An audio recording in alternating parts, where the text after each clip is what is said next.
Perpanjangan pemberian bantuan sosial sampai Juni 2024 diputus secara sepihak oleh Presiden Joko Widodo tanpa persetujuan DPR,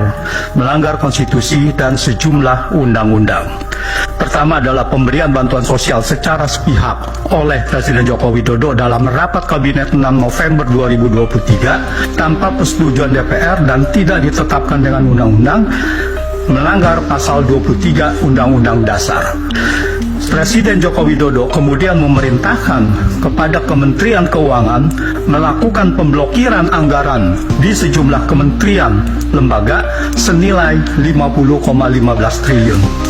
Erlangga Hartarto mengaku pemblokiran anggaran di sejumlah kementerian lembaga untuk anggaran bantuan sosial. Pemberian bantuan sosial sepihak oleh Presiden Joko Widodo tanpa persetujuan DPR dan tidak ditetapkan dengan undang-undang juga melanggar pasal 1 angka 7, pasal 5 ayat 4, pasal 11 Undang-Undang nomor 17 tahun 2003 tentang keuangan negara.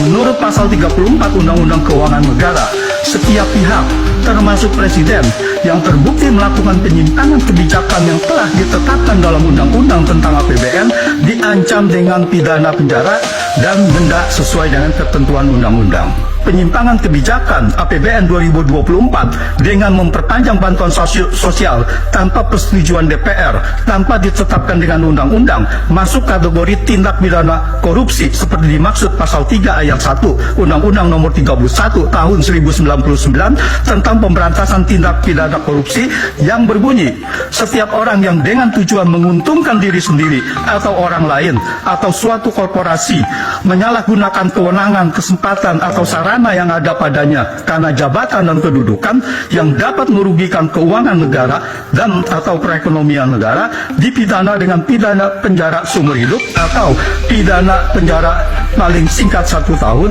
dan paling lama 20 tahun. Keputusan Presiden Joko Widodo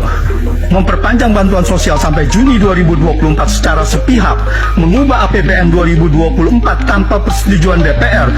tidak ditetapkan dengan undang-undang, dan perintah pemblokiran anggaran kementerian lembaga yang sudah disetujui DPR dalam Undang-Undang APBN tahun anggaran 2024 merupakan bentuk nyata penyalahgunaan wewenang jabatan Presiden dengan tujuan menguntungkan Gibran.